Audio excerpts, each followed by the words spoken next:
মানুষ যখন আল্লাহকে পেয়ে যায়, হ্যাঁ, মানুষ যখন আল্লাহকে পেয়ে যায় তখন সে দুনিয়ার আসল বাস্তবতা বুঝতে পারে, দুনিয়া কি জিনিস।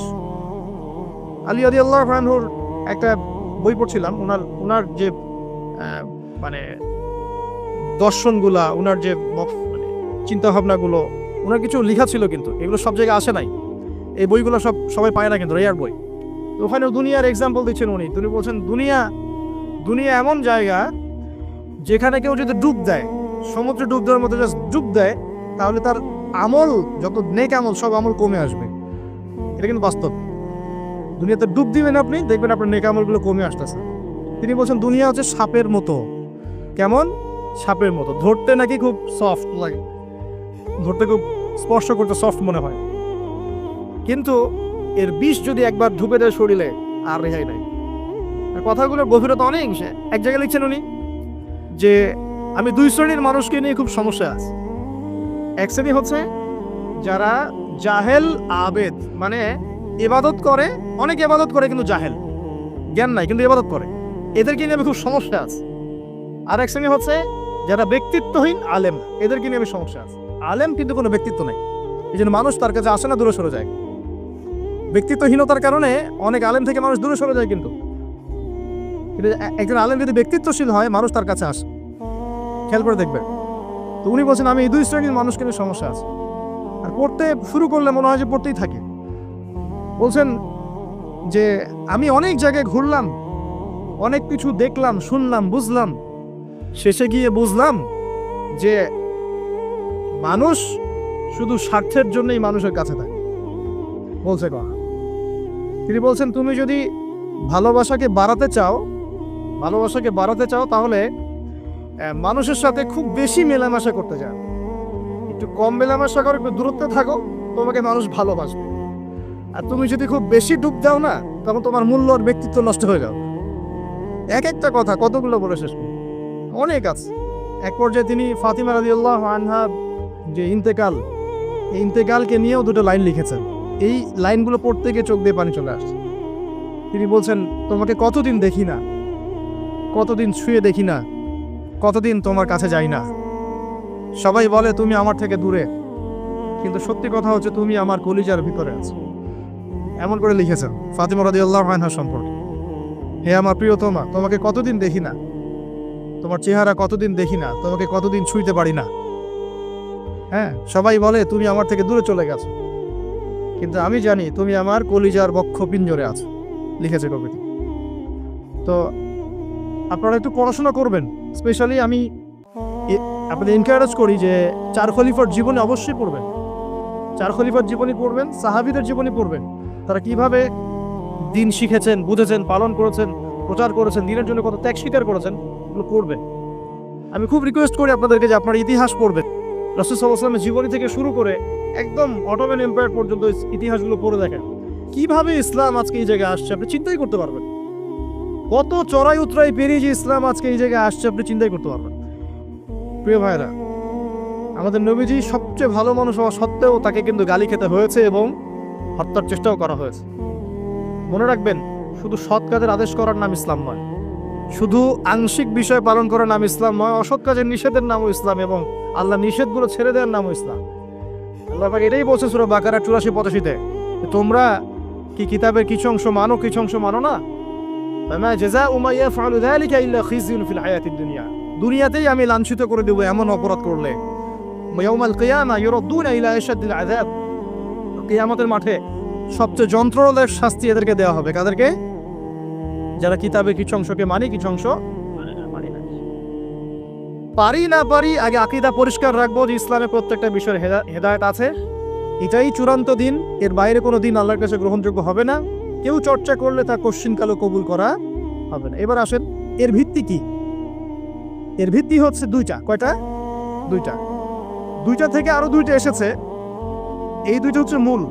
নবী সাল্লাল্লাহু আলাইহি ওয়াসাল্লাম বলছেন তারাকতু ফিকুম আমরাইন, আমি তোমাদের মাঝে রেখে গেলাম মাত্র দুটো বস্তু। কয়টা বস্তু? দুটো বস্তু। লান তাদিল্লু মা তামাসসাকতুম বিহিমা, তোমরা কোশ্চিনকালেও পথভ্রষ্ট হবে না যতদিন পর্যন্ত এই দুটাকে আঁকড়ে ধরে থাকবে। কোন দুটা? এক নাম্বার আল কিতাবুল্লাহ, আল্লাহর কিতাব।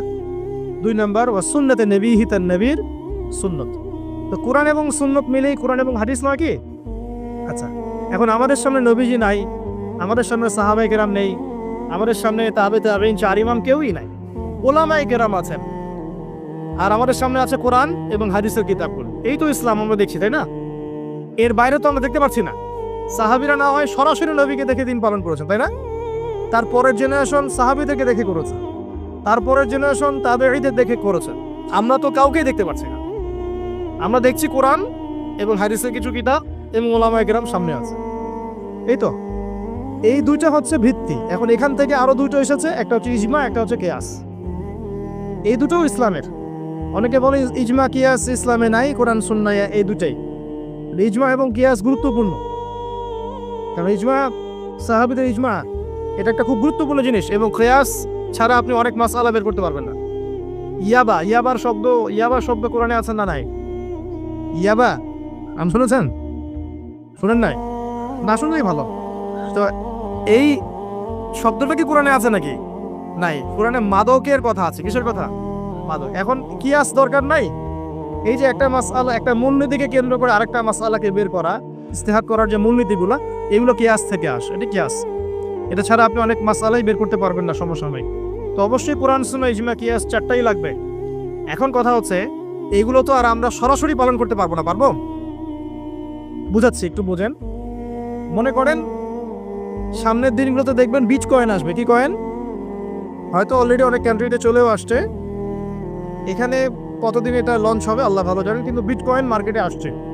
এটাকে ক্রিপ্টোকারেন্সি বলে। কি বলে? পেপার মানি নিয়ে যে কথাগুলো বলেছিলাম, কিছু তো ফলেছে নাকি ভাই? কিছু তো ফলেছে। আচ্ছা, সামনে আরো ফলবে ইনশাআল্লাহ। সাস্টেইনেবল অ্যাসেট যেগুলো আছে সেখানে সম্পদ ইনভেস্ট করেন। আপনার জমি জমা থাকলে চাষবাস করা শুরু করেন। সাস্টেইনেবল অ্যাসেট যেগুলো, সেগুলোতে ফোকাস করেন। এমন কোনো জায়গায় অনেক বেশি সম্পদ ইনভেস্ট করে দিয়েন না যেটা পরে আপনার মানে পথে বসার কারণ না হয়ে যায় আমার। তো ক্রিপ্টোকারেন্সি মনে করেন চলে আসছে, এখন আপনি বোঝেন না ক্রিপ্টোকারেন্সি কি জিনিস, সেটা হালাল না হারাম, এটা জায়েজ না জায়েজ, এগুলো মাসালা কি সবাই জানে? জানে কি? এটার জন্য কোরআন সুন্নাহ জ্ঞান লাগবে, ইকোনমিক্সে জ্ঞান লাগবে না, পড়াশোনা লাগবে। এখন সরাসরি কোরআন এবং হাদিসের বইগুলো চর্চা করে আপনি কি এর সমাধান বের করতে পারবেন কি না? পারবেন? আপনার কি সেই জ্ঞান আছে, যোগ্যতা আছে? আর সেই যোগ্যতা কি সবার আছে? অল্প কিছু মানুষের থাকতে পারে, যারা ওলামায়ে কেরাম, তাদের এই যোগ্যতা। তাদের মধ্যেও হয়তো কিছু মানুষের নাও থাকতে পারে না, কিন্তু বরেণ্য ওলামায়ে কেরাম যারা, তাদের মাঝে এগুলো থাকবে ইনশাআল্লাহ। এখন আপনি কি করবেন? কোরআন সুন্নাহকে পালন করার স্বার্থে ওলামায়ে কেরামের দ্বারস্থ হবেন এবং তাদের কাছে মাসালগুলো জেনে নেবেন। তাহলে আপনি একা একা চর্চা করে বিভ্রান্ত হওয়ার সুযোগ থাকবে। এই বিষয়টা খেয়াল রাখবেন। এখন নতুন কিছু ফিতনা আসছে যে কিছু মানুষ, সবাই না, অল্প কিছু মানুষ কোরআন সুন্নাহ নিজে নিজে পড়াশোনা করেই সব কিছুর সমাধান বের করতে চাচ্ছে। এটা ঠিক না। সব কিছুর সমাধান বের করতে হলে মুস্তাহিদ হতে হবে, আর সবাই মুস্তাহিদ হতে পারবে না। সবাই কি আবু হানিফা রাহিমাহুল্লাহ হতে পারবে নাকি? সবাই কি ইমাম শাফিঈ হবে নাকি? সবাই কি আহমদ বিন হাম্বল হতে পারবে? সবাই কি ইমাম মালিক হতে পারবে? পারবে। অতএব জ্ঞান চর্চার স্বার্থে, দিন পালনের স্বার্থেই ওলামায়ে কেরামের দ্বারস্থ হতে হবে। হকপন্থী ওলামায়ে কেরাম, এমন ওলামায়ে কেরামের কাছে আবার যায় না যার সকালে চা খাওয়ার সময় একটা ফতোয়া থাকে, বিকেলবেলা একটা মাই খায়, রাত্রে ফতোয়া আবার উঠে যায়। এই জায়গায় তাহলে সমস্যা। ঠিক আছে? তো আল্লাহ পাক আমাদের বরেণ্য ওলামায়ে কেরামদেরকে হেফাজত করুন, দোয়া করি, এবং তাদের নেক হায়াতে বরকত দান করুন, এবং তাদের মাধ্যমে দিনের আরো বড় বড় খেদমত আঞ্জাম দেওয়ার তৌফিক আল্লাহ পাক দান করুন। এবং যুব সমাজকে রিকোয়েস্ট করবো যে আপনারা ডিটাচড হয়ে থাকবেন, ওলামায়ে কেরাম থেকে ডিটাচড হয়ে আপনারা দিন পালন করতে যাবেন না, কারোর সাথে সম্পর্ক রেখে দিন পালন করবেন ইনশাআল্লাহ। আল্লাহ সহজ করুক।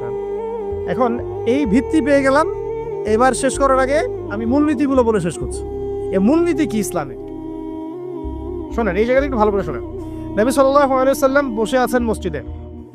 একজন ব্যক্তি আসলেন, ব্যক্তির গায়ে ধবধবে সাদা জামা, চুলগুলো কুচকুচে কালো, এবং তাকে মদিনার কেউ চিনে না। লা ইউরা আলাইহি আসারুস সাফর, তার গায়ে সফরের কোনো চিহ্ন দেখা যাচ্ছে না। তিনি আসলেন, এসে নবী সাল্লাল্লাহু আলাইহি ওয়াসাল্লামের হাঁটুর সাথে হাঁটু লাগিয়ে দিয়ে বসে পড়লেন। বসে নবীজিকে 4টা প্রশ্ন করলেন। কয়টা প্রশ্ন? 4টা। তার মধ্যে প্রথমটা হচ্ছে আখবিরনি আনিল ইসলাম, হে মুহাম্মদ সাল্লাল্লাহু আলাইহি ওয়াসাল্লাম, আমাকে ইসলাম সম্পর্কে বলো যে ইসলাম কি। ইসলাম কি জিনিস, ইসলামের ব্যাখ্যা কি, সংজ্ঞা কি? নবীজি বলছেন সাল্লাল্লাহু আলাইহি ওয়াসাল্লাম, আর ইসলাম হচ্ছে আন তাশহাদু আল্লা ইলাহা ইল্লাল্লাহ, তুমি সাক্ষ্য দিবে যে আল্লাহ ছাড়া কোনো ইলাহ নাই, ওয়া আন্না মুহাম্মাদান আবদুহু ওয়া রাসূলুহু, এবং মুহাম্মদ সাল্লাল্লাহু আলাইহি ওয়াসাল্লাম আল্লাহর বান্দা এবং রাসূল। এটা এক নাম্বার ইসলামের ভিত্তি। এটা নাম্বার 1 হলো কালিমা। কালিমার মধ্যে দুইটা অংশ। কয়টা অংশ? একটা হচ্ছে লা ইলাহা ইল্লাল্লাহ, মানে আল্লাহ পাকের তাওহীদ ছাড়া অন্য কোনো কিছু চলবে না। 2 নম্বর হচ্ছে মুহাম্মদুর রাসূলুল্লাহ, মানে নবীর সুন্নাত ছাড়া অন্য কোনো সুন্নাত চলবে না। সিম্পল। লা ইলাহা ইল্লাল্লাহ মানে আল্লাহ ছাড়া কিছুই নাই, মানে আল্লাহ ছাড়া কোনো রিজিক দাতা নাই, কোনো পালনকর্তা নাই, কোনো সন্তান দাতা নাই, কোনো জীবন দাতা নাই, কোনো মৃত্যু দাতা নাই, কোনো বিধান দাতা নাই, আল্লাহ ছাড়া কিছুই না। মানে আল্লাহ পাকই সব, আল্লাহ থেকে সব হয়। নাকি অন্য কোনো ইলাহ আছে? আস্তাগফিরুল্লাহ, অন্য কোনো ইলাহ আছে? নাই। এটা হচ্ছে শিরক মুক্ত তাওহীদের স্টেটমেন্ট। লা ইলাহা ইল্লাল্লাহ মানে শিরক মুক্ত তাওহীদ। শুধু এটা মুখের জিকির না, পালন করে দেখাতে হবে। যদি ইবাদত বন্দেগীতে আপনি আল্লাহর দাসত্ব করেন, সেজদা দেন, আল্লাহকে সেজদা দেন, ইবাদতে লা ইলাহা ইল্লাল্লাহ ঠিক আছে। অর্থনীতিতে গিয়ে আপনি সুদ খাচ্ছেন, আল্লাহর বিধান মানছেন না, ওখানে লা ইলাহা ইল্লাল্লাহ ঠিক নাই। বুঝতে পারছি না? জীবনের সব ক্ষেত্রেই লা ইলাহা ইল্লাল্লাহ আনতে হবে, তারপরে তো হবে লা ইলাহা ইল্লাল্লাহর কায়েম। দাদা তো হইল না কিছু। 2 নম্বর মুহাম্মদ রাসূলুল্লাহ মানে আপনি অন্যের মন গড়া কোনো আদর্শ, দর্শন, সুন্নাত ফলো করতে পারবেন না। আপনাকে মুহাম্মদ সাল্লাল্লাহু আলাইহি ওয়াসাল্লামকেই রোল মডেল মানতে হবে। এর নাম মুহাম্মদ রাসূলুল্লাহ। যদি কেউ মুহাম্মদ রাসূলুল্লাহ বলে অন্য কাউকে তার আদর্শ মেনে চলে, তাহলে মুহাম্মদ রাসূলুল্লাহ কেটে গেছে। এখানে একই কথা। নামাজে দাঁড়িয়েছেন, রাসূলের মতো নামাজ পড়ছেন, মাশাআল্লাহ। রোজা করছেন রাসূলের মতো, হজ উমরা সব রাসূলের তরিকায় হচ্ছে, তাসবিহ তাহলিল সব রাসূলের তরিকায় হচ্ছে। অর্থনীতিতে গিয়ে আর রাসূলের তরিকা চলে না। তাহলে এখানে আর মুহাম্মদ রাসূলুল্লাহ থাকলো না। আমি মনে হয় বুঝাতে পারছি না। মানে জীবনের সব ক্ষেত্রেই লা ইলাহা ইল্লাল্লাহ মুহাম্মদুর রাসূলুল্লাহ থাকতে হবে, শুধু একটা অংশে নয়। এটা 1 নাম্বার। 2 ওয়ান তুকিমাস সালাহ, এবং যখন তুমি সালাত কায়েম করবে। ইসলামের 2 নম্বর পিলার কি? সালাত কায়েম করা। সালাতের বিষয়ে জাস্ট 2টো হাদিস বলে দিই আমি, তাহলে আপনার যথেষ্ট হবে ইনশাআল্লাহ। একটা হাদিসে নবীজি বলেন, মান তারাকা সালাতান মুতাআম্মিদান ফাকাদ কাফার। কেউ যদি ইচ্ছাকৃতভাবে নামাজকে ছেড়ে দেয়, সে ব্যক্তি কিন্তু কুফরি করলো। কি করলো? আমরা যারা নামাজ পড়ছি না, আমরা কিন্তু কুফরির মধ্যে আছি। মুয়াজ বিন জাবাল রাদিয়াল্লাহু আনহু নবীজি বলেন, মান তারাকা সালাতান মুতাআম্মিদান ফাকাদ বারিআত মিন জিম্মাতিল্লাহ। কেউ যদি নামাজ ছেড়ে দেয়, ফরজ নামাজ তার উপর ছেড়ে দেয়, ত্যাগ করে, সে ব্যক্তি আল্লাহর জিম্মাদারি থেকে মুক্ত হয়ে গেল। আল্লাহর জিম্মাদারি নাই তার উপরে, আল্লাহ পাকের কোনো রেসপন্সিবিলিটি নাই তার উপরে। আল্লাহ ছেড়ে দিয়েছেন তাকে, যাও। একটা হাদিস আছে, বাইনা রাজুলি ওয়া বাইনা শিরকি ওয়াল কুফরি তারকুস সালাহ। একজন আল্লাহর বান্দা আর একজন কাফের মুশরিকের মাঝে পার্থক্যই নামাজ। নামাজ নাই, ইসলাম নাই। শুধু আইওয়া শোডাউন দিয়ে কিচ্ছু হবে না ভাই। অথচ নামাজ আগে ঠিকঠাক মতো পড়তে হবে। পড়তে হবে না ভাই? আমাদের যুব সমাজ এখন রাত 3:30টায় খেলা দেখতে ওঠে। তাহাজ্জুদে ওঠার সুযোগ হচ্ছে না, ফুরসত হচ্ছে না। 3:30 4টা হলেও উঠতে হবে, অ্যালার্ম দিয়ে রাখবে, আর্জেন্টিনার খেলা আছে। কিন্তু আরেক ঘন্টা পরে ফজরের নামাজ, ওই খেলা দেখি ঘুম, ফজরের নামাজ নেই। এই যে ঢাকায় দেখলেন না, ছবি দেখলে মনে হয় একটা তিল পরিমাণ জায়গা নেই মানুষের দাঁড়ানো।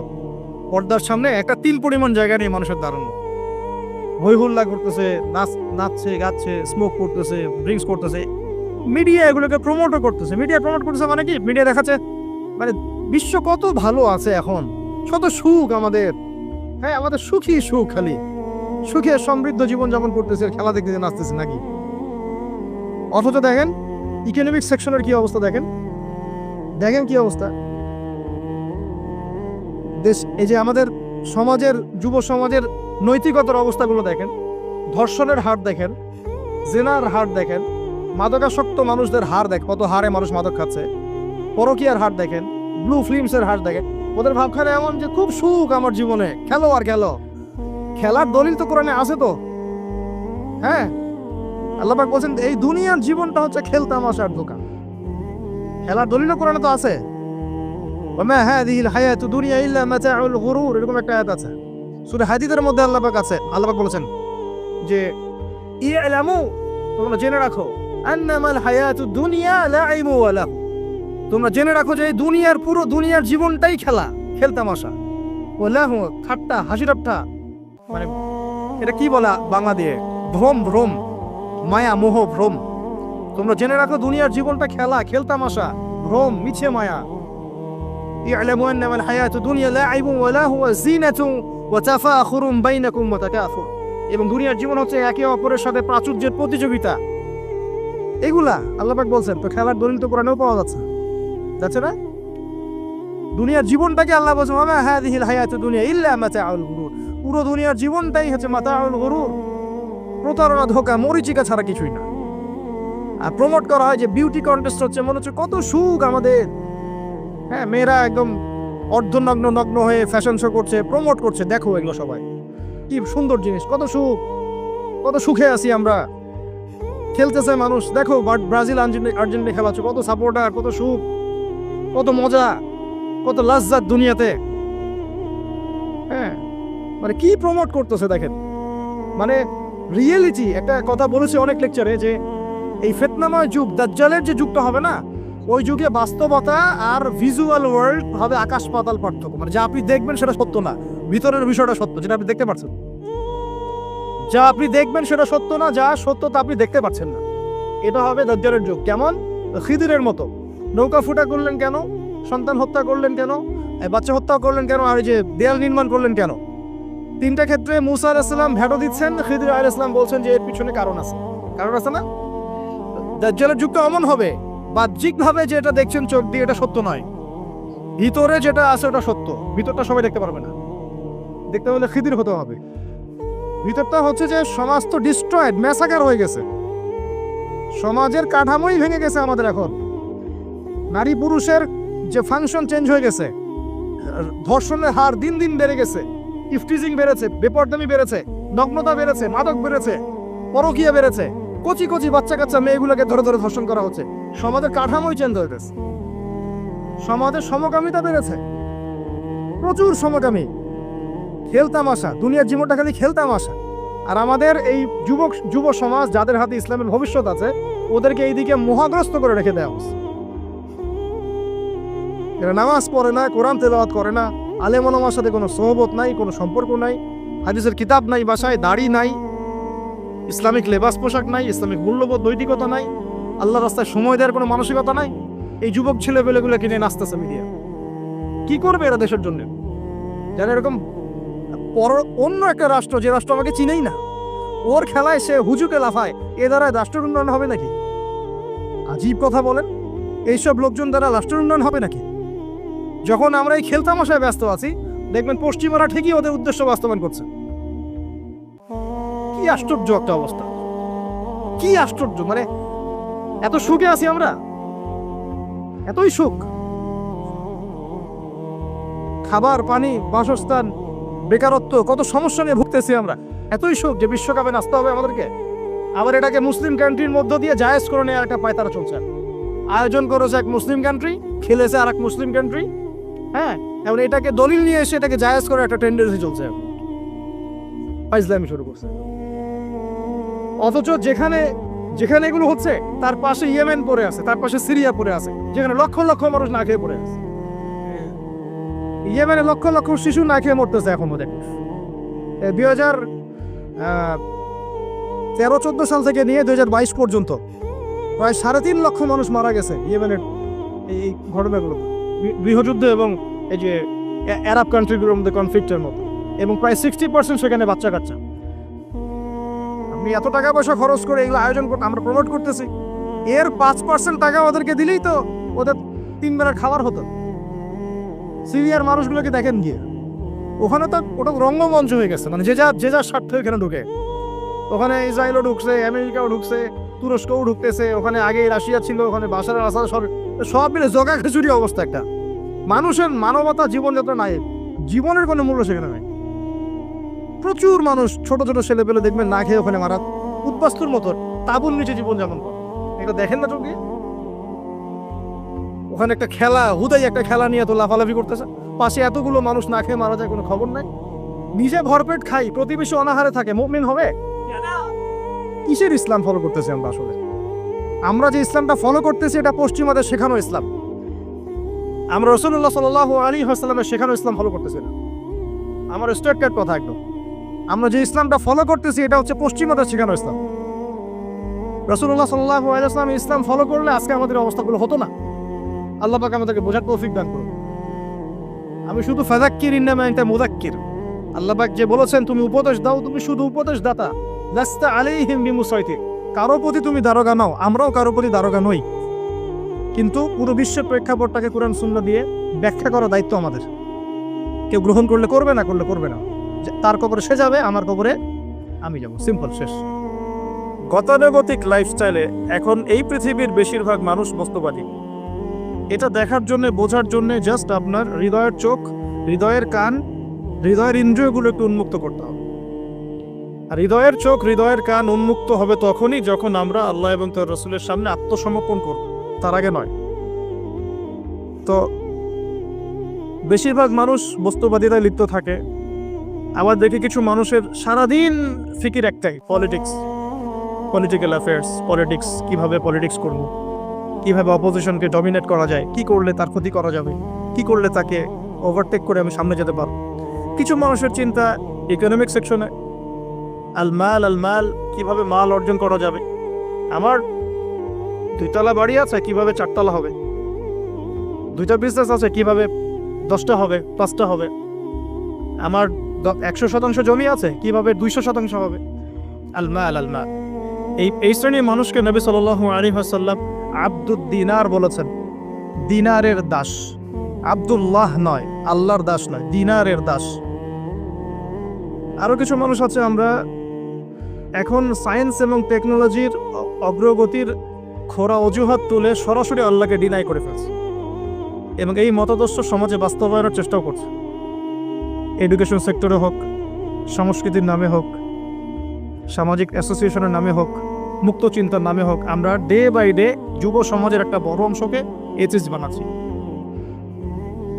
আবার কিছু মানুষ সারাদিন সংস্কৃতি নিয়ে পড়ে আছে, গান বাজনা, নাট্য, কলা ইত্যাদি ইত্যাদি।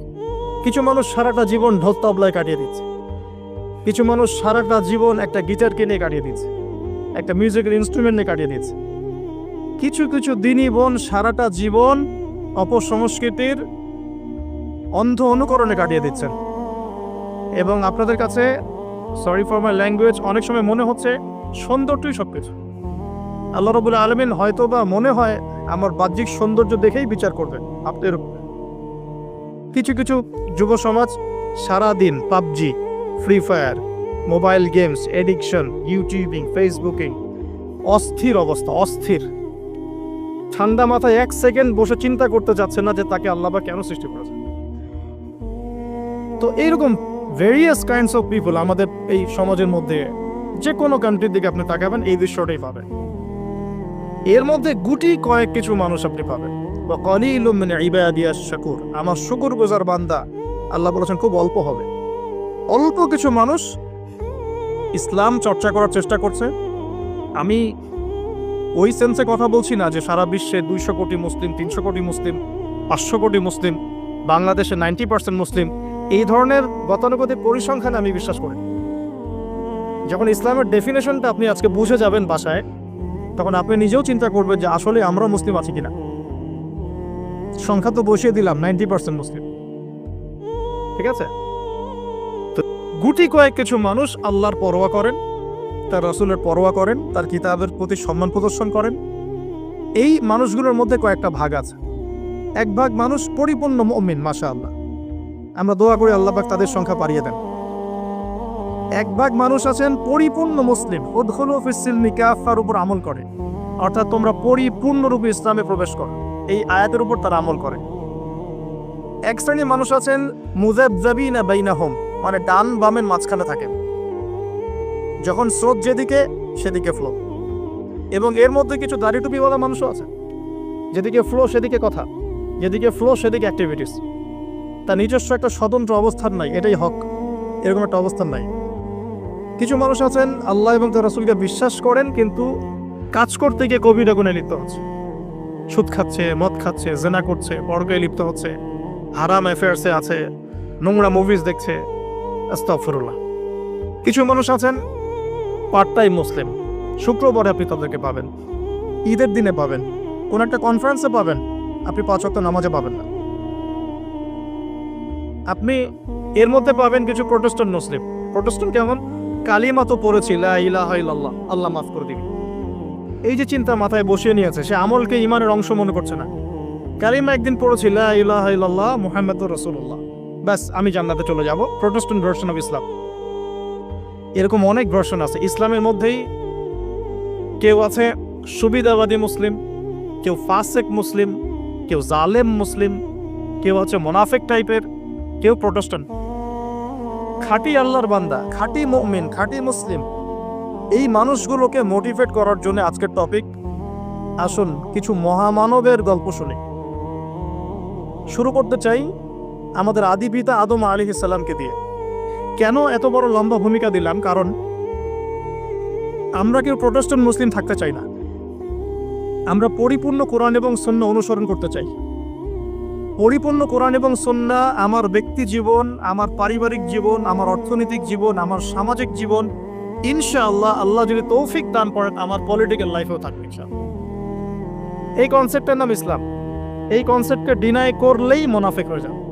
কেউ মানতে পারুক বা না পারুক এটা পরের ইস্যু, কিন্তু আগে আমার আকীদা ঠিক করতে হবে, ইসলাম এটা। এখন আমি প্রথমে শুরু করব আমার ব্যক্তিগত জীবন থেকে। আমি সালাত দিয়ে স্টার্ট করব, আমি সওম রাখবো, বেশি বেশি নফল ইবাদত করব, কোরআন তেলাওয়াত করব, দান সাদাকা করব, ভালো কাজে অংশ নিব, সৎ কাজে আদেশ করব, অসৎ কাজে নিষেধ করব। আমি আমার ব্যক্তি জীবনটাকে ইসলামাইজড করব সবার আগে। আমি সবার আগে বড় স্তরে যাব না, এটাই সুন্নাহ। এরপরে আমার একটা পরিবার আছে। আমার পরিবার, আমার মা, আমার বাবা, আমার স্ত্রী, সন্তান, সবাইকে নিয়ে পরিবার। তাদেরকে ইসলামের মধ্যে রাখার দায়িত্বটা আমার। আমার সমাজ আছে, সমাজে আমি যতটুকু পারি ইসলামকে ইম্পোজ করব। ইকোনমিক সেকশনে গিয়ে আমি হালাল হারামে পরোয়া করব না এমন মানুষ হব না। আমি সেখানে হালাল খাবো, হারাম থেকে দূরে থাকবো। যদি আল্লাহ পাক আমাকে পলিটিক্যাল ক্ষমতা দেন, আমি আমার জায়গা থেকে চেষ্টা করব ইসলামকে ইম্পোজ করার জন্য। অ্যাটলিস্ট কুফর, শিরক এবং তাগুতকে এস্টাবলিশ করব না। কিছু করতে পারি না পারি, অ্যাটলিস্ট কুফর, শিরক এবং তাগুতকে এস্টাবলিশ করব না। মোটা দাগে কথা বললে অনেক হার্ড কথা হয়ে যায়। পুরো ওয়ার্ল্ডের গ্লোবাল অ্যাফেয়ার্সই এখন তাগুতের উপরই আছে। আপনি কত বড় সংস্থার নাম নেবেন? World bank, IMF, United Nations, কোনো অ্যাসোসিয়েশনের মধ্যে 100% কেন 10% ইসলাম নাই। তো এখন আমাদের করণীয়, নিজের ব্যক্তি জীবন থেকে যখন ইসলাম বিদায় নিচ্ছে তখন ওই লেভেলে কথা বলাই তো আমার জন্য দুষ্কর। এটা তো অপরাধ, আমার জন্যই অপরাধ। তো আমাদের ফার্স্ট অফ অল স্টার্ট করতে হবে ব্যক্তি জীবন থেকেই, দেন পরিবার, সমাজ, গ্র্যাজুয়ালি উই উইল অ্যাডভান্স ইনশাআল্লাহ তাআলা। এখন আকীদাকে স্পষ্ট করলাম। আল্লাহ পাক সূরা মুলকের মধ্যে একটা কথা বলছেন, এই আয়াতটা থেকে আমি সামনে যাচ্ছি। আল্লাহ পাক, আপনারা সবাই সূরা মুলক আজকে তেলাওয়াত করবেন বাসায় গিয়ে, কারণ রাতের বেলা সূরা মুলক পড়াটা কিন্তু সুন্নাহ। এখানে আল্লাহ রাব্বুল আলামিন একটা কথা বলেছেন, তাবারাকাল্লাযী বিয়াদিহিল মুলক ওয়া হুয়া আলা কুল্লি শাইইন কাদির। আল্লাহ পাকের হাতেই রাজত্ব, কর্তৃত্ব, তিনি সমস্ত বিষয়ের উপর কর্তৃত্বশীল। আল্লাযী খালাকাল মাউতা ওয়াল হায়াতা, যিনি মৃত্যু এবং জীবন সৃষ্টি করেছেন। কি রিজনে, কি কারণে? লিয়াবলুয়াকুম আইয়ুকুম আহসানু আমালা। আল্লাহ পাক দেখতে চান আমাদের মধ্যে আমলে আহসানকে। অনেক লেকচারে আমি আহসান শব্দটার অ্যাপ্রোপ্রিয়েট ব্যাখ্যা পাইনি স্কলারদের কাছে, লেকচারারদের কাছে। হাসান শব্দটার সুপারলেটিভ ফর্ম হচ্ছে আহসান। হাসান মানে হচ্ছে ভালো, উত্তম, ভালো, খাবারটা ভালো। আহসান খাবারটা অনেক বেশি ভালো। হাসান মানে উত্তম, আহসান অনেক বেশি উত্তম। বলি আমরা কাবীর মানে বড়, আকবার সবচেয়ে বড়, তগীর মানে ছোট, আসগর মানে সবচেয়ে ছোট। এটাকে বলা হয় ইসমে তাফজিলের সিগা, মানে সুপারলেটিভ ফর্ম ইংরেজিতে আমরা যেটা বলি। তো আল্লাহ পাক এই আয়াতে একটু খেয়াল করে দেখেন, আল্লাহ পাক কিন্তু আমাদেরকে গতানুগতিক মুসলিম হিসেবে দেখতে চাচ্ছেন না। আল্লাহ পাক বলছেন, আমি দেখতে চাই তোমাদের মধ্যে আমলে আহসানকে। ব্যাস এই শব্দটা যদি বুঝতে পারি আজকের আলোচনার ভিতরে ঢুকতে পারবো। আমি কি আহসানটা বোঝাতে পেরেছি? আল্লাহ পাক দেখতে চান না আমাদের মধ্যে আমলে, আকীদায়, ঈমানে, তাকওয়ায়, এগুলোতে গতানুগতিক কে। আল্লাহ পাক দেখতে চান আমাদের মধ্যে আমলে বেস্ট কে, শ্রেষ্ঠটাকে। এখন কোরআনের পাতাগুলো যদি ঘেটে আমরা শেষ করি, একটা খতম দিয়ে একটা মাসে, চেষ্টা করবেন 1 মাসে 1 খতম দেওয়ার জন্য, আল্লাহ তৌফিক দান করুন। প্রতিদিন 1 পারা করে পড়লে 1 মাসে 1 খতম হয়ে যায়। আর বছরে অন্তত একবার পুরো কোরআনটা অর্থসহ পড়তে হবে। পারা যাবে ইনশাআল্লাহ? বছরে অন্তত একবার পুরো কোরআনটাকে অর্থসহ আমরা পড়ার চেষ্টা করব।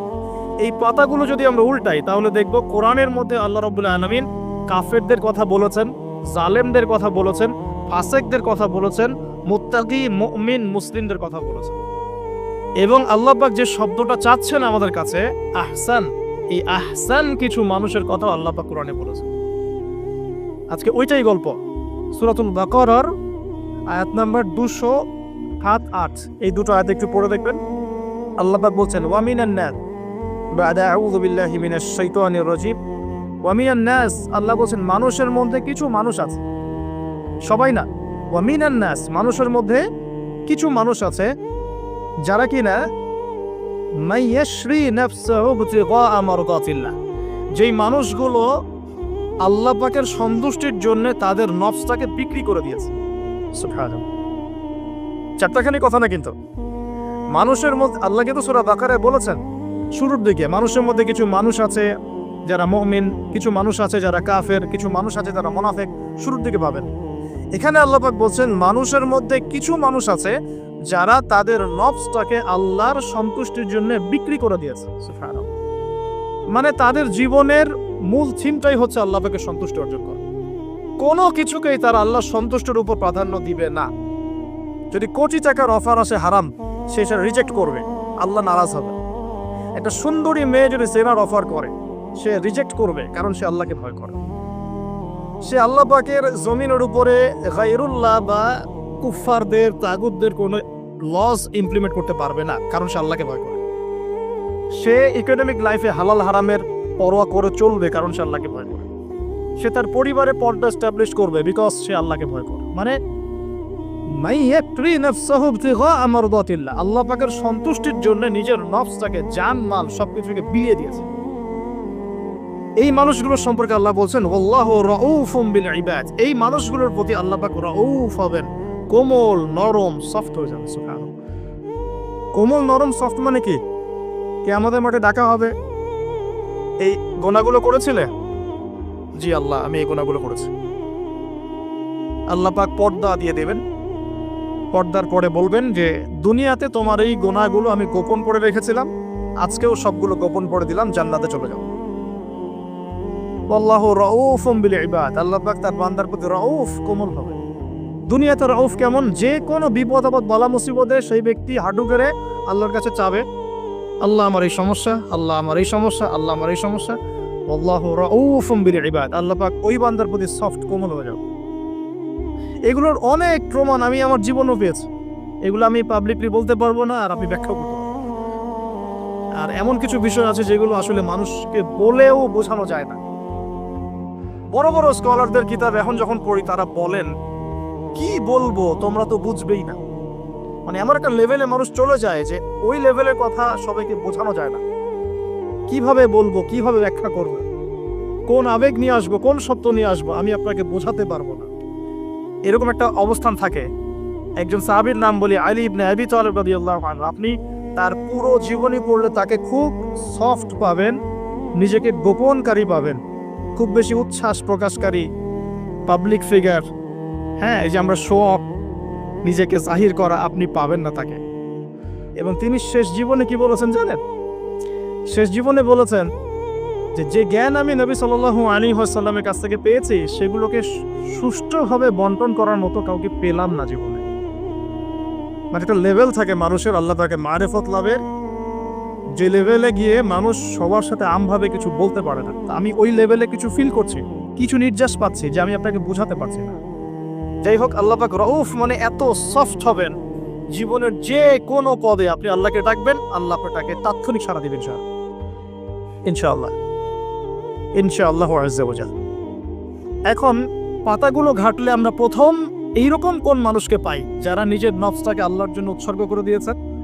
1 নাম্বার পাচ্ছি আমরা আমাদের আদি পিতা আদম আলাইহিস সালাম। আজকে ডিটেইলস আয়াত বাই আয়াত বলার সময় পাচ্ছি না, তবে আমি তামারি বলছি, আপনারা একটু বাসায় পড়ে নেবেন। আদম আলাইহিস সালামকে আল্লাহ রাব্বুল আলামিন নিজের হাত দিয়ে সৃষ্টি করেছেন। সুবহানাল্লাহ। এখন আল্লাহ পাকের হাত কি, কেমন, কিভাবে ব্যাখ্যা করতে পারবো না, এবং এই ব্যাখ্যা করা আমাদের জন্য জরুরি নয়। আল্লাহ পাক যা বলেছেন বাস, কোনো কিছুর সাথে সাদৃশ্যপূর্ণ নয়, কোনো কিছুর এক্সাম্পল তার সাথে শোভনীয় হবে না। জাস্ট আল্লাহ পাক বলেছেন খলাকতু বিয়াদাই, আমি আদমকে সৃষ্টি করেছি আমার 2 হাত দিয়ে, বাস এই পর্যন্ত ফুল স্টপ। এগুলো হচ্ছে কোরআন সুন্নাহর কিছু মূলনীতি। আল্লাহ পাক বলেছেন আর রহমান আলাল আরশ ইস্তাওয়া, রহমান আরশের উপরে সমুন্নত।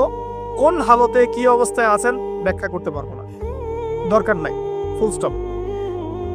আদম আলাইহিস সালামকে সবচেয়ে বড় যে নেয়ামত আল্লাহ পাক দিয়েছেন সেটা হলো আদম আলাইহিস সালামকে আল্লাহ পাক তার পক্ষ থেকে ইলম শিক্ষা দিয়েছেন। সুবহানাল্লাহ, আল্লাহ পাক প্রথমেই তাকে সৃষ্টি করে ফেরেশতাদেরকে দিয়ে সিজদা করার নাই।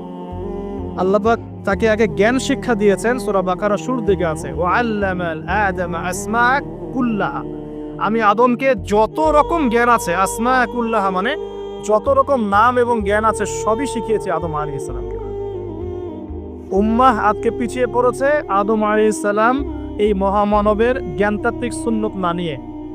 আজকে আমরা লেকচার শুনতে চাই, ইউটিউব ফেসবুক থেকে দিন শিখতে চাই, আমরা জ্ঞান অর্জন করতে চাই না। আপনি একটা লেকচারে ডাকেন, আপনি 2-3 লাখ লোক পাবেন, বাংলাদেশেই তো হচ্ছে 2-3-4-5 লাখ লোক, কিন্তু আপনি 5 লক্ষ লোককে 6 মাস একটা সিস্টেমেটিক সিলেবাস দিয়ে পড়াশোনা করতে বলেন, দে উইল ডিনাই। শুরু করে দেন, দেখবেন তার মধ্যে 10 জন বাকি আছে, বাকি সবাই রিজেক্ট করেছে। উম্মার সবচেয়ে বড় সমস্যা এখন, ইয়াংদেরকে স্পেশালি বলছি, জ্ঞানতাত্ত্বিক রেভলিউশনের ঘাটতি আছে। আমরা অনেক কিছু করতে চাই, অনেকে দাওয়ার কথা বলেন, জিহাদ ফি সাবিলিল্লাহর কথা বলেন, ইসলাম প্রতিষ্ঠার কথা বলেন, জ্ঞান অর্জন করতে চান না। ইলম অর্জন ছাড়া আপনি কিছুই করতে পারবেন। আমরা জানি যে আদম আলাইহিস সালামকে এবং তার স্ত্রী হাওয়া আলাইহিস সালামকে জান্নাতে রাখা হয়েছে। সেখানে ওই যে ফেরেশতাদের মধ্যে লুকিয়ে থাকা জিন, যার নাম ইবলিস, সে সিজদা করে নাই। ইবলিস কিন্তু ফেরেশতা ছিল না, এটা ভুল কথা। ইবলিস কানা মিনাল জিন্নি ফাফাসাকা আন আমরি রাব্বি, ইবলিস ছিল জিন জাতির একজন যে তার রবের আদেশকে লঙ্ঘন করেছিল। ইবলিস ফেরেশতা ছিল না, এটা ভুল কনসেপ্ট। এমন না সে ফেরেশতা ছিল পরে শয়তান হয়ে গেছে, না, সে কখনোই ফেরেশতা ছিল না, সে জিন জাতির একজন ছিল। বিকজ এই পৃথিবীতে মানুষের আগে জিন জাতির অবস্থান ছিল, এর পূর্বে হয়তো আরো কিছু ছিল, আমরা জানি না, আল্লাহ পাক গোপন করে দিয়েছেন, আমরা জানি না। এখন ইবলিস সিজদা করেনি কেন? বিকজ সে বলেছিল খলাকতানি মিন নার ওয়া খলাকতাহু মিন তিন, আমাকে সৃষ্টি করেছেন আপনি আগুন দিয়ে, আদমকে সৃষ্টি করেছেন মাটি দিয়ে, কেন আমি আদমকে সিজদা করব? সে আদমকে সিজদা না করে এটা প্রমাণ করতে চাচ্ছে যে আল্লাহ আপনি ভুল, আমি সঠিক। নাউজুবিল্লাহ, এটাকে বলা হয় বাতিল কিয়াস, বাতিল কিয়াস, ভুল কিয়াস। এবং শুধু তাই না, আল্লাহ রাব্বুল আলামিন তাকে ওয়ার্ন করার পরেও সে কিন্তু ইউটার্ন করে তওবা করে ফিরে আসে নাই, সে তার মতের উপর অটল ছিল। পক্ষান্তরে আমাদের পিতামাতা যখন ফল খেয়ে ফেলেছেন জান্নাতে, যখন পোশাক খুলে গেছে, জান্নাতের পোশাক খুলে গেছে, ফল খাওয়ার পর প্রথম যে ঘটনা ঘটেছে, গায়ের পোশাকটা খুলে গেছে। দেখেন, সর্বপ্রথম আমাদের পিতামাতাকে জান্নাতে ফেরেশতাদের সামনে ইবলিস নগ্ন করে দিয়েছে। এটা ছিল আমাদের প্রতি ইবলিসের সবচেয়ে বড় আঘাত। শুরুতে, প্রথম আঘাত, শুরুতে শিরক করাতে পারে নাই, বেদাত করাতে পারে নাই, হারাম খাওয়াতে পারেনি ইত্যাদি। শুরুতে আমাদের পিতামাতাকে সে অবাধ্যতায় লিপ্ত করে গা থেকে জান্নাতের পোশাকটা খুলে ফেলে দিয়েছে। এখান থেকে আমাদেরকে বুঝতে হবে আজকের এই গ্লোবাল সোসাইটিতে আমরা যে নগ্নতার এই ভয়াল থাবা এবং প্রদর্শনী দেখছি, এটা ওই আসমানের ওই যে ইবলিসের যে চক্রান্ত, তার এই জমিনে বাস্তবায়ন হচ্ছে এখন। বোঝাতে পারিনি মনে হয়, আল্লাহ মাফ করুন। ইবলিস আমাদের পিতামাতার গা থেকে কাপড় খুলে ফেলে দিয়েছিল। সূরা আরাফে আল্লাহ পাক এটা বলেছেন, ইয়ানজিউ আনহুমা লিবাসাহুমা লিইউরিয়াহুমা মিন সাওয়াতিহিমা, হে বনু আদম তোমরা সতর্ক থেকো, তোমাদের পিতামাতার গা থেকে কিন্তু ইবলিস কাপড় খুলে ফেলেছিল, তোমরা পৃথিবীতে গিয়ে আবার সেই কাজ করো না। তাহলে এখন আমরা একটু বুঝতে চেষ্টা করি, ইন্টেলেকচুয়াল অডিয়েন্স সবাই আমাদের ক্রিটিক্যাল থিঙ্কার্স দরকার। তাহলে এখন যে সোসাইটির মধ্যে নগ্নতার, বেহায়াপনার সয়লাভ চলছে, every single city and country, including Dhaka, the city of Akhiruzzaman, সেটাও তো দেখেন কোথায় আপনি মানে শালীনতা পাচ্ছেন, ইসলামিক কান্ট্রি হিসেবে আলহামদুলিল্লাহ এখানে অনেক কিছু পান। ওয়ার্ল্ডের অন্যদিকে তাকিয়ে দেখো, তার মানে ইবলিসের ওই এজেন্টটা এখন পৃথিবীতে কিছু মানুষ বাস্তবায়ন করছে। তাদের সাথে ইবলিসের একটা যোগসূত্র আছে আদর্শিক। আল্লাহ পাক আমাদের মা বোনদেরকে বেপরদামি থেকে হেফাজত করুন এবং আমাদের চোখগুলোকে আল্লাহ পাক পবিত্র করুন। কিভাবে আপনি চোখ নামিয়ে চলবেন এই সমাজের মধ্যে, এতে এত সহজ নয়। আমরা খুব ভালো করে জানি এটা এত সহজ নয়।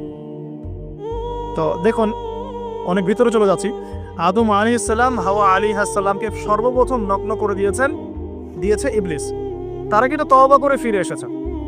কি সেটা? রব্বানা, আমরা বলি রব্বানা যালামনা আনফুসানা ওয়া ইল্লাম তাগফির লানা ওয়া তারহামনা লানাকুনান্না মিনাল খাসিরিন। যখনই আমাদের পিতামাতা বুঝতে পারলেন যে তারা একটা ভুল করে ফেলেছেন, তখন তারা তওবা করে ইউটার্ন করলেন আল্লাহর দিকে, যেই কাজটা ইবলিস করে নাই। এই কাজটা ইবলিস না করার কারণে সে কাফের হয়ে গেছে, চিরস্থায়ী জাহান্নামী হয়ে গেছে। আর এই তওবা করে ফিরে আসার কারণে আমাদের পিতামাতা জান্নাতি হয়ে গেছে। আল্লাহ পাক এই কারণেই তার রাসূলের মাধ্যমে জানিয়েছেন যে প্রত্যেক আদম সন্তান, কুল্লু বানি আদম খাত্তা, প্রত্যেক বনু আদম হচ্ছে পাপী। আমরা সবাই পাপী, আমরা সবাই পাপী। পাপের তো শেষ নাই আমাদের, আল্লাহ মাফ করুন। ওয়া খায়রুল খাত্তাইন আত-তাওয়াব, যারা তওবা করে ফিরে আসে এরাই হচ্ছে শ্রেষ্ঠ পাপী। জীবনের যে কোনো সময় যদি কেউ খালেস ভাবে আল্লাহর দিকে তওবা করে ফিরে আসতে পারে, আল্লাহ পাক এক মুহূর্তের মধ্যে তার আমলনামার সমস্ত গুনাহ মাফ করে নেকি দিয়ে পরিবর্তন করতে পারে। এগুলো হাদিস থেকে বলছি, ডিটেলস বলতে পারছি না আমি, কোডগুলো। তো এখন এই মহামানবের জীবন থেকে আমরা কি শিখলাম? দেখো, তাকে আল্লাহ পাক ইলমের নিয়ামত দিয়েছেন। তার মানে আমরা যদি গতানুগতিক মুসলিম না হয়ে এক্সট্রা অর্ডিনারি মুসলিম হয়ে আল্লাহর সাথে সাক্ষাৎ করতে চাই, দুনিয়াতে বেঁচে থাকতে চাই, পরকালে জান্নাত চাই, তাহলে আমাদেরকে আগে ইলমের চর্চা করতে হবে। এবং এই জ্ঞানের চর্চা মানে ক্লাসিক্যাল সিলেবাসে আপনাকে পড়াশোনা করতে হবে, শুধু একটা লেকচার শুনে নয়, ফেসবুক ইউটিউব দেখে তো মোটেই নয়। এখান থেকে মাঝে মাঝে কিছু নলেজ নেওয়া যায়, কিন্তু এগুলো কখনো কনস্ট্রাকটিভ নলেজ নয়। বরেণ্য উলামায়ে কেরাম যারা থাকবেন আপনাদের বেস্ট পসিবল ওয়েতে, তাদের কাছে গিয়ে পরামর্শ করে বইপত্র পড়তে হবে। আদারওয়াইজ আপনার মেমোরি এবং জ্ঞানটা বিক্ষিপ্ত হয়ে যাবে। এখনকার ইয়াং জেনারেশনের অন্যতম সেরা প্রবলেম হচ্ছে তাদের মস্তিষ্ক বিক্ষিপ্ত। তাদের মস্তিষ্কে কনস্ট্রাকটিভ কোনো সিলেবাসের পড়াশোনা নাই। আজকে এই বই, কালকে ওই বই, কালকে আদনান ভাইয়ের লেকচার, পরশুদিন আজহারি ভাইয়ের লেকচার, তারপরের দিন আরেক ভাই, তারপর আরেক ভাই। আবার সমাজে তো এক একজন এক এক কথাও বলছে, তখন তার মাথাটা পুরো পাজলড, হ্যাঁ, ম্যাসাকার্ড। এই মাসালা এটা বলছেন, ওই মাসালা ওইটা, তার ওইটা কি হবে, ওইটা কি হবে। সলিউশন হচ্ছে ক্লাসিক্যাল ইসলামিক সিলেবাস পড়াশোনা করতে হবে। আমি খুব শর্ট করে গেলে সাবজেক্টগুলো বলে দিই আপনাদের। 1 নম্বর, ফার্স্ট অফ অল কোরআনুল কারীম। কোরআনুল কারীমের মধ্যে থাকবে authentic recitation, translation, Quranic grammar এবং অ্যারাবিক ল্যাঙ্গুয়েজ, 4টা বিষয়। তারপর থাকবে হাদিসের নবী সাল্লাল্লাহু আলাইহি ওয়াসাল্লাম। হাদিসের মধ্যে সহজ হাদিসের কিতাবগুলো পড়তে হবে। ফর এক্সাম্পল মিশকাতুল মাসাবিহ, রিয়াদুস সালিহিন, বুলুগুল মারাম, আপনার ফয়জুল কালাম, হাদিসে আরবাঈন, এরকম কিতাবগুলো আগে, তারপরে আস্তে আস্তে আস্তে আপনি কঠিন কিতাবের দিকে যাবেন। তবে এগুলো ওস্তাদ ছাড়া হয় না। এরপর দরকার হচ্ছে সিরাত, নবী সাল্লাল্লাহু আলাইহি ওয়াসাল্লামের পবিত্র জীবনী। এই জীবনী যার জানা নাই, সে তার জীবনটাকে রাসূলের সিরাতের আলোকে মেলাতে পারবে না।